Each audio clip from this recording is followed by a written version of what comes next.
Boa noite aos abençoados, eleitos, mais que vencedores em Cristo.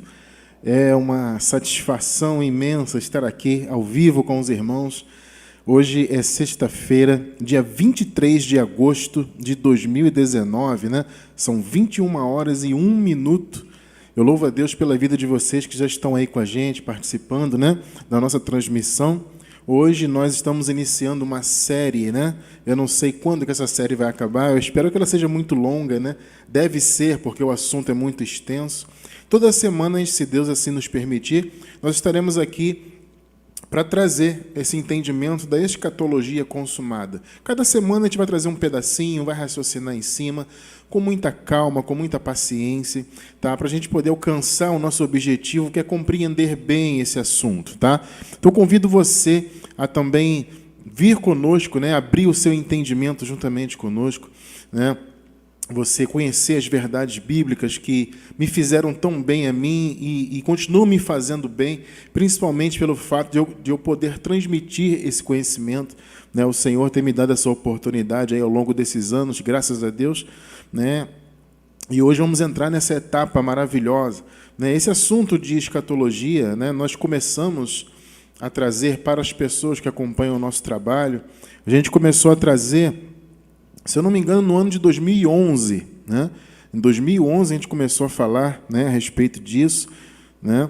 E só que a doutrina, graças a Deus, ela melhora, né? Nós temos por quê?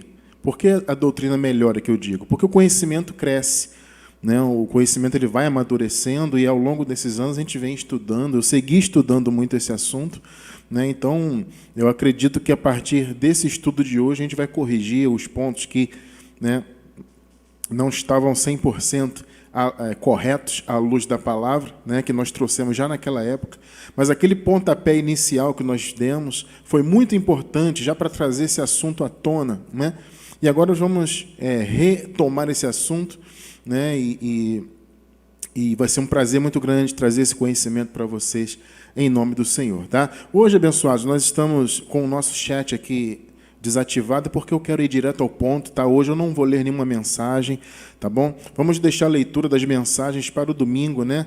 Graças a Deus nós temos o nosso culto racional aos domingos e fica o convite para você participar. No final da transmissão eu vou convidar a falar do horário direitinho, tá? Mas vamos deixar então a leitura, né, a nossa conversa para domingo, tá? Antes do nosso culto racional. Tá bom? Hoje eu quero ir direto ao ponto, tá? Primeiro que não tem como moderar, né? Eu estou sozinho hoje aqui no estúdio, não tem como moderar os comentários e mesmo porque eu não acho interessante, né, que os irmãos conversem na hora do estudo. É muito importante você estar 100% antenado, né? Que o seu entendimento esteja ali, né, pleno, a sua atenção esteja plena para você receber bem esse entendimento, tá? Então, vamos caminhar nesse conhecimento. São 9 horas e 4 minutos. Eu não quero que esse vídeo fique muito longo. E o que nós vamos trazer hoje para os irmãos é uma premissa, ou as premissas do entendimento da escatologia consumada. Antes, eu vou só conferir o áudio, amados, que eu não conferi rapidinho.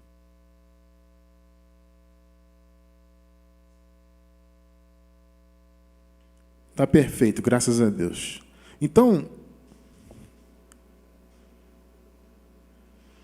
Então, amados, nesse estudo de hoje, eu quero trazer para os irmãos as premissas desse entendimento. O que é uma premissa?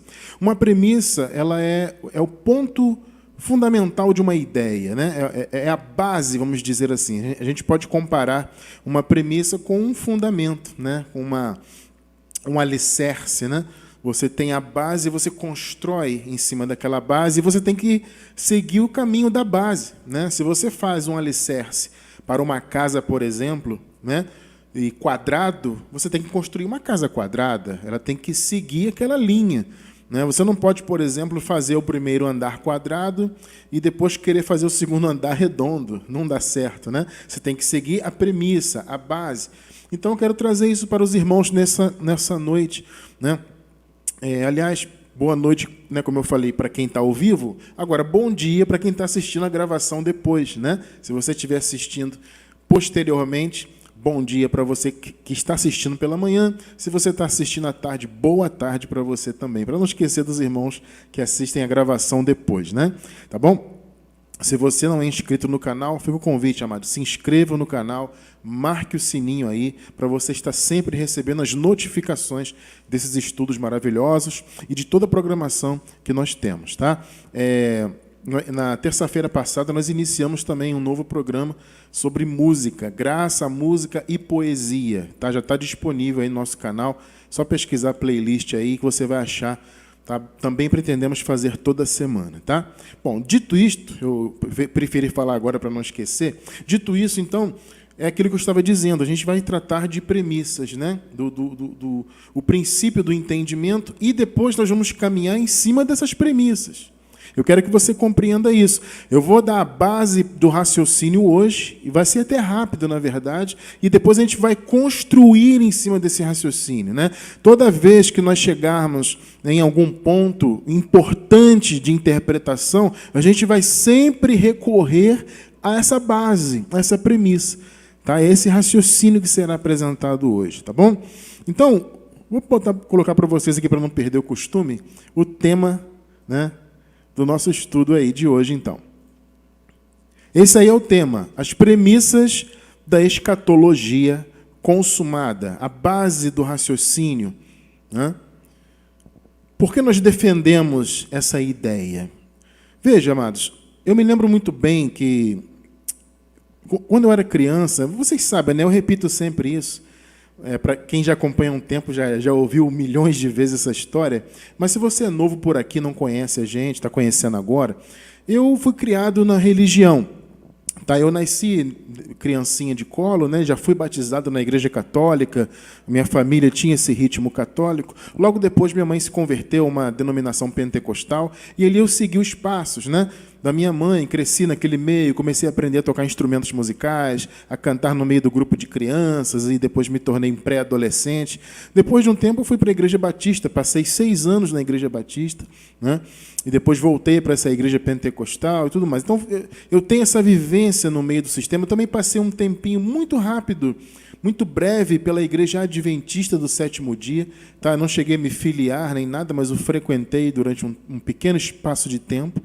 Então, assim, eu tive uma vivência no meio desse sistema religioso, né? E eu me lembro muito bem que essa história da volta de Jesus era algo aterrorizante, pelo menos para mim era, né? E eu fui uma criança criada com muitos medos, né, em relação a qualquer estouro que dá. E isso não é força de expressão, não, literalmente. Qualquer barulho mais diferente que dava no ambiente, eu já ficava preocupado, se dava um estouro, Jesus está voltando, né? Eu me lembro uma vez que eu vi, interessante isso, eu vi um fenômeno atmosférico que é até comum, né? Eu me lembro muito bem, era uma lua cheia, e essa lua estava com uma cor um pouco diferente, estava quase que um avermelhado, né? E aí eu comecei a imaginar o quê? O que eu ouvia na igreja? A lua vai virar sangue quando Jesus voltar, né? Então, quando eu olhei aquilo, eu fiquei desesperado. Meu Deus do céu, Jesus está voltando. Né? Eu me lembro de uma vez também que eu estava na minha casa, eu era criança. Você vê, amado, o que a religião faz com as crianças. Eu era criança, eu estava na minha casa e, de repente, eu observei que não havia ninguém na minha casa. Né? Não havia ninguém, e eu morava numa casa que tinha era um quintal muito grande, e havia ali várias famílias. Né? A minha casa com a minha mãe e meu pai, a minha avó, né, meu avô e tal, e tinha outra casa da minha tia, etc. E moravam muitas pessoas ali. E eu me lembro que nesse dia eu saí, olhei, andei o quintal todinho e não vi ninguém. E eu me lembro de ficar desesperado. Né? Deixa eu colocar aqui o meu retorno, amado, que eu não estou acompanhando. Agora que eu me liguei nisso. Agora está ok. Eu tenho que acompanhar o retorno, é importante para ver como é que está aí na transmissão. Né? Então eu me lembro que eu fiquei desesperado porque eu achei que todo mundo tinha subido e eu tinha ficado. A gente sorri hoje porque é uma coisa realmente engraçada, mas na época foi aterrorizante. Eu me lembro muito bem da sensação de desespero que eu senti ao imaginar, puxa, Jesus voltou e minha família subiu, eu fiquei aqui, criança. Né? Então, isso sempre foi um assunto muito aterrador. Né? E vocês podem notar que as pessoas hoje em dia elas vivem absolutamente desesperadas com isso também. Elas vivem um pânico terrível. Jesus vai voltar? Quando vai voltar? Meu Deus, será que eu vou ficar? E o mundo vai acabar? Existe essa ideia errada, né, totalmente sem qualquer sentido, dizendo que o mundo que a gente vive vai acabar, que vai explodir isso aqui, vai acabar, vai pegar fogo e vai... né? Por quê? Por causa de interpretações, muitas das vezes literais, né? Do texto bíblico, né? Sem um olhar, né? Um cuidado maior, que nós aqui, graças a Deus, buscamos sempre ter, né? De observar contextos, de entender a história bíblica, entender a linguagem usada, tudo isso é muito importante para você entender a palavra, né? Então, eu observo que as pessoas vivem hoje desesperadas por causa desse tipo de interpretação. Então, Jesus vai voltar, há um desespero muito grande. Se vocês podem observar, amados, sempre que há algum, por exemplo, um líder de destaque no mundo, né, sempre é tido ele como a besta do Apocalipse. Já notou isso? Já ouvi falar que a besta era o Obama, depois a besta se tornou o Donald Trump, antes era o Bush, né? E aí, sempre que, note uma coisa, sempre que a igreja romana, né, instituição católica romana, troca de papa, sempre surge esse assunto. É o novo papa, é a besta, que não sei o quê. E começa esse raciocínio, né, de medo no meio das pessoas, achando que o papa é a besta, que o líder é a besta, o Hitler foi a besta, né? Quando houve a Primeira Guerra Mundial, certamente, guerra no mundo, Jesus vai voltar logo. Aí teve a primeira, Jesus não voltou. Aí teve a segunda, Hitler é a besta, Jesus vai voltar. Passou a Segunda Guerra, Jesus não voltou. Aí entra papa, sai papa, Jesus não volta. E sai líder, entra outro líder, acontece guerra não sei aonde, guerra na Síria, guerra... Aí pronto, Jesus vai voltar. Note que é sempre isso. E Jesus nunca volta. Eu me lembro que toda semana eu ouvia isso na igreja. Jesus está voltando. Prepare-se, igreja, para que ninguém tome a tua coroa. Jesus está voltando. Eu vivia desesperado com isso. E aí, como eu disse agora há pouco, qualquer barulho, Jesus está voltando. Aconteceu um fenômeno meteorológico no tempo e fechou o tempo, pronto, Jesus está voltando, né? Recentemente em São Paulo, né, houve uma coisa aí que São Paulo ficou tudo escuro, né? Jesus está voltando, São Paulo está escuro às 3 horas da tarde. Ou seja, é a visão religiosa do medo. O medo de uma volta de Jesus que nunca vem, que eles sempre colocam no futuro, vai acontecer, vai acontecer, vai acontecer, e nunca acontece. E aí você se pergunta, por que essa tão falada volta de Jesus nunca acontece? Por que eu estou desde criança ouvindo isso e nada acontece? Como eu falei, entra líder de presidente polêmico, Jesus vai voltar. Troca de presidente, Jesus vai voltar. Troca de papa, Jesus vai voltar. Sempre está acontecendo coisas no mundo, né? Coisas de âmbito mundial, e sempre tem essa conversa. Não, porque Jesus está voltando. Há uma conversa, né, do mal. O mundo está cada vez mais mal. Amado, se você parar para observar, é óbvio que o mundo é mal. E sempre vai ser por causa da carne, da natureza humana. O mundo sempre vai ser mal. Mas se você comparar o mundo hoje com o que o mundo era há anos atrás, ou séculos atrás, veja só como o mundo melhorou.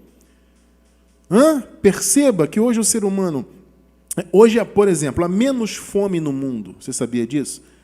Hoje há menos pessoas miseráveis no mundo. Ainda há muitas, infelizmente.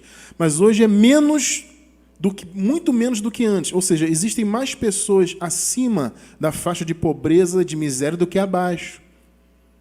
Entende? Isso é o quê? Uma melhora da sociedade. Mas eles querem sempre, a religião sempre quer plantar essa narrativa, né, de que o mundo está piorando. Não, o mundo é ruim, sempre vai ser. Jesus de Nazaré, nos dias de sua carne, lá, o que ele disse? Basta a cada dia o seu mal. Por quê? Porque todo dia acontece mal no mundo, né? E sempre vai acontecer, o ser humano sempre vai ter a natureza humana, que é ruim nesse aspecto, né? É ruim, porque ela quer o mal. O apóstolo Paulo fala, eu quero fazer o bem, mas o mal está comigo, se referindo à sua carne. Tá? Agora, você dizer que o mundo está piorando, olha, isso é historicamente errado. Não faz sentido. O mundo está melhorando. Então, há menos fome, há muito mais conforto. Vai observando isso. Compare o mundo com, por exemplo, a Idade Média. Mas acho que não tem que entrar muito nisso, você percebe com os seus olhos.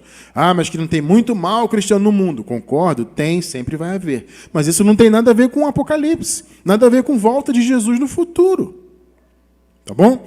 Então vamos entrar na palavra aqui. Vamos observar de onde nós tiramos a premissa, né, da escatologia consumada. Por que nós não esperamos uma volta de Jesus, que se acontecesse no futuro seria uma terceira volta, uma terceira vinda, né?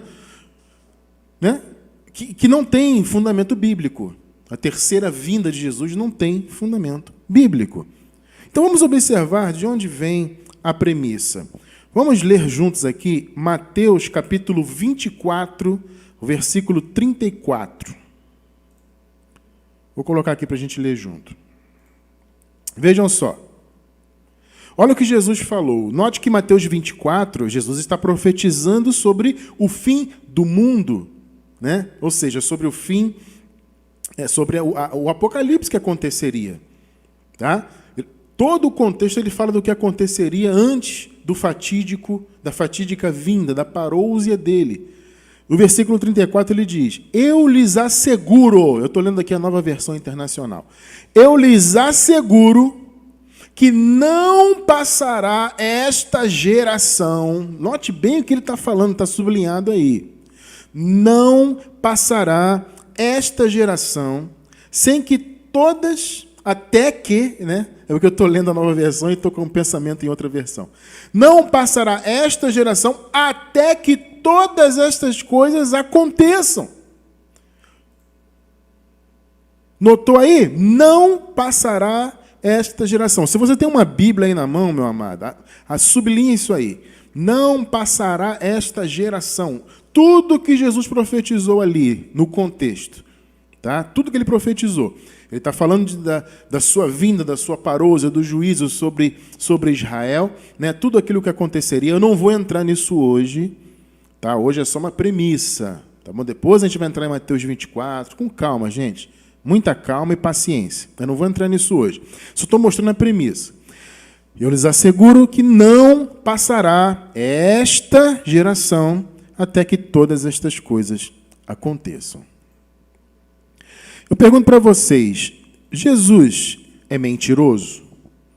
Bom, nós sabemos que não, né?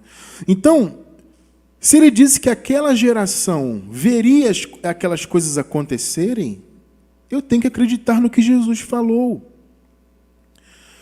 O que acontece? Você pergunta, abençoado, e então como é que se interpreta isso no sistema aí religioso? Eles dão muitas desculpas, né? Eles interpretam geração como... Eu já vi gente interpretando assim, não, que a geração é um sentido assim do mundo como um todo, é geração perversa. Ou seja, estavam relativizando, tirando o foco de que Jesus estava falando daquele tempo, daquelas pessoas que estavam ali ouvindo ele. Não, é no geral, a geração é a humanidade. Amado, isso não faz sentido algum, e você vai ver comigo que não faz. Tá? Eu entendo até quando a pessoa se depara com esse entendimento, né? Ela fica impactada e ela tenta uma explicação. Eu compreendo isso é normal. Tá? A pessoa nunca ouviu falar, de repente ela se depara com alguém argumentando, a pessoa fica assim. Então ela vai interpretar de alguma maneira que esteja de acordo com o que ela acredita. Então ela interpreta a geração como um tempo muito grande, a geração não é aquele povo daquela época, é a humanidade como um todo. Existem muitas interpretações, mas Jesus está falando daquela geração dele. Uma geração na Bíblia, ela gira em torno de 40 anos. Como eu falei, hoje é só premissa, então futuramente a gente vai entrar nisso. Você vai verificar isso. Uma geração, biblicamente... alguns falam 30 anos, então é cerca de 40 anos. Se vocês observarem, Jesus de Nazaré aqui, ele tinha 33 anos, pouco mais de 30 anos. No ano 70 se cumpriu tudo isso aqui. Note uma coisa, o ano 70 é o quê? Menos de 40 anos dessa época aqui que Jesus falou isso. Percebeu que se cumpriu o que ele falou? Não passará esta geração, ou seja, menos de 40 anos... A partir do dia que Jesus profetizou isso aqui, menos de 40 anos depois se cumpriu. Então foi dentro daquela geração. Né? Observe comigo, por exemplo, Mateus 23, 36. Note que Mateus 23 é o contexto de 24. E em Mateus 23, Jesus está dando um baile ali nos fariseus, nos doutores da lei, né? Ele está batendo pesado neles. E ele fala do juízo, ele fala que eles não iam escapar do juízo. Ele deixa claro isso. O juízo este que foi profetizado por Daniel. Porque, amado, o que Jesus está falando aqui, foi Daniel profetizou lá antes. Jesus estava confirmando. Vocês entendem isso? Então ele está falando do juízo que viria. Vocês não vão escapar do juízo. Contexto. Veja só o que ele falou. Mateus 23, 36. Deixa eu colocar aqui para a gente ler junto. Vamos lá. Veja. Eu lhes asseguro, falando lá para os doutores da lei, né, os hipócritas religiosos, eu lhes asseguro que tudo isso sobrevirá a esta geração. Percebeu aí? Notou que ele não está falando do futuro, a geração não são eras à frente, não são séculos à frente. Está notando isso? Ele está falando para aqueles judeus lá, né, principalmente os fariseus, os doutores da lei, os religiosos. Esse juízo vai vir sobre a geração de vocês. Por isso que lá na frente, em Mateus 24, ele diz, não, ele começou a profetizar, como eu falei, depois a gente vai entrar nisso com calma, em todo o contexto, mas ele começou a profetizar, né, sobre o juízo, sobre a parousia, sobre a vinda dele. Ele disse, não passará esta geração. Então, para mim, está muito claro isso aí. Só que tem mais. Vamos ver mais? Vamos ler aqui, para confirmar que Jesus está falando realmente daquela geração, que não são eras à frente. Não... Vamos observar isso? Hoje é um dia de premissas, é a base do raciocínio. Mateus 16. Tá? Vamos ler os versículos 27 e 28. Deixa eu colocar o 27 aqui. Vamos ler. Olha só o que Jesus fala aqui. Porque o Filho do Homem... Está falando, obviamente, dele, né? Porque o Filho do Homem há de vir na glória de seu Pai, com os seus anjos. Observe. E então retribuirá cada um segundo as suas obras. Juízo, né? Agora veja o 28. O importante aqui é o 28.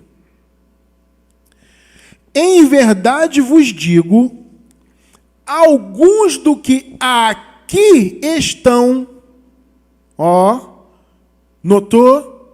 De modo nenhum provarão a morte até que vejam, olha aí, amados, presta bem atenção na leitura, até que vejam vir o Filho do Homem no seu reino.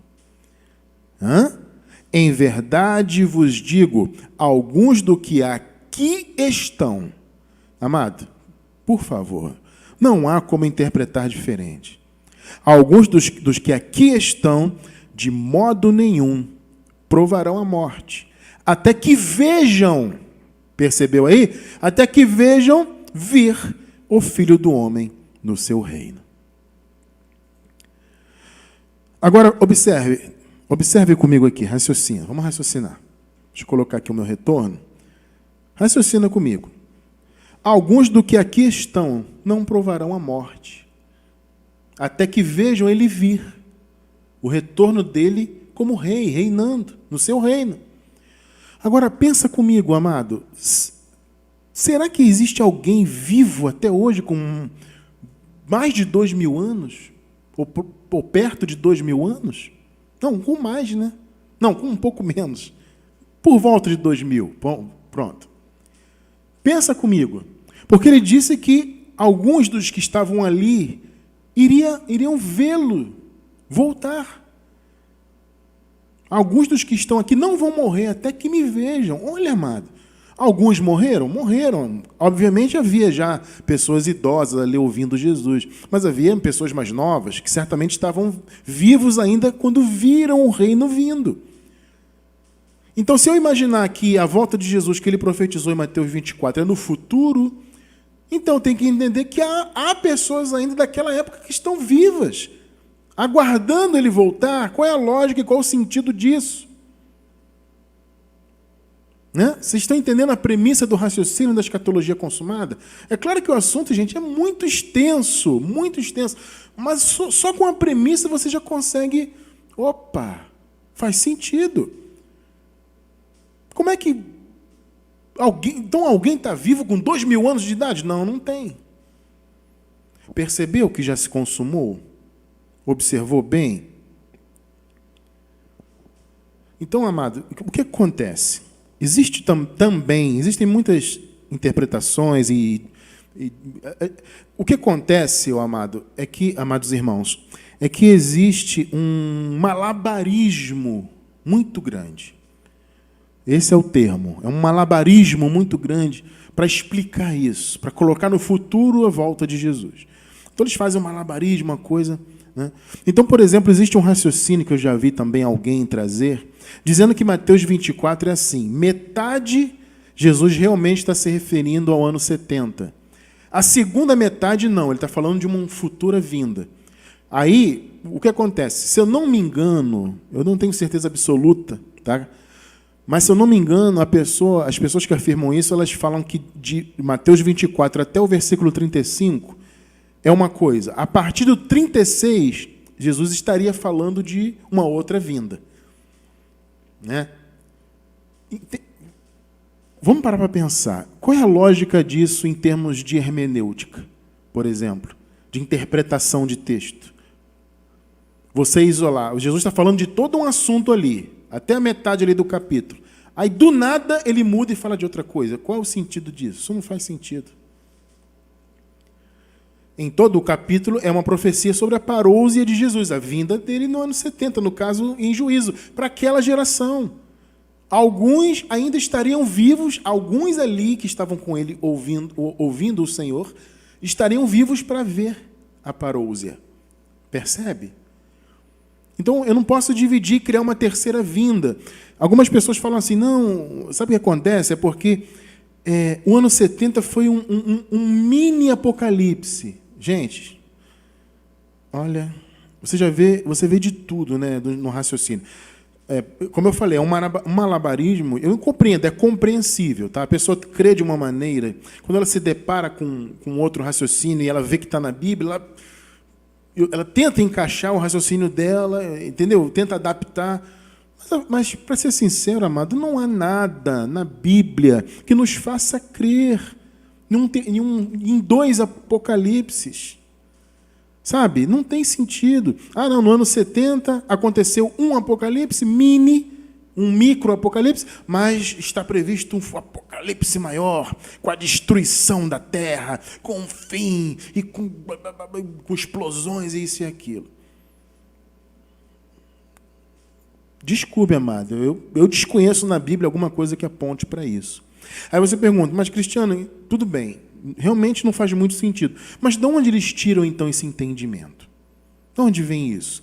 Sabe o que acontece, amado? Existe um raciocínio, uma ideia, de que o famoso Apocalipse de João, que também trata, né, do ano 70, veja só, né? João nada mais falou do que... João, amado, praticamente repetiu o que Daniel profetizou.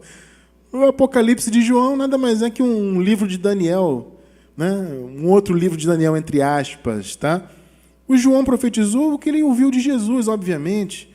Tá? O Jesus ensinou certamente para eles, enquanto esteve com eles, andando com eles. Então, o João estava tratando do ano 70. Mas existe um entendimento de que o Apocalipse fora escrito próximo do ano 100. Né? Um pouco antes do ano 100. Ou seja, se o Apocalipse foi escrito depois do ano 70, então vai ter uma terceira vinda. Perceberam? Né? Porque Jesus profetizou o ano 70, assim como Daniel. Se cumpriu, historicamente está confirmado. Tá? Mas no Apocalipse, segundo esse entendimento, foi escrito quase 30 anos depois, perto do ano 100. Então vai ter uma terceira vinda? Será que faz sentido isso? Não faz sentido. O Apocalipse fala do ano 70 e ele foi escrito antes do ano 70, pouquinho tempo antes. Vamos observar isso? Futuramente também vamos trabalhar bem aos pouquinhos isso. Hoje é um estudo de premissas, tá? Apocalipse 1:1, o primeiro versículo. Vamos ler aqui? Apocalipse 1, versículo 1. Olha só, presta bem atenção. Revelação de Jesus Cristo, que Deus lhe deu para mostrar aos seus servos as coisas que brevemente, brevemente devem acontecer. Observe, amado. Note que está aí, né, destacado aí. Revelação de Jesus Cristo que Deus lhe deu para mostrar aos seus servos as coisas que brevemente devem acontecer.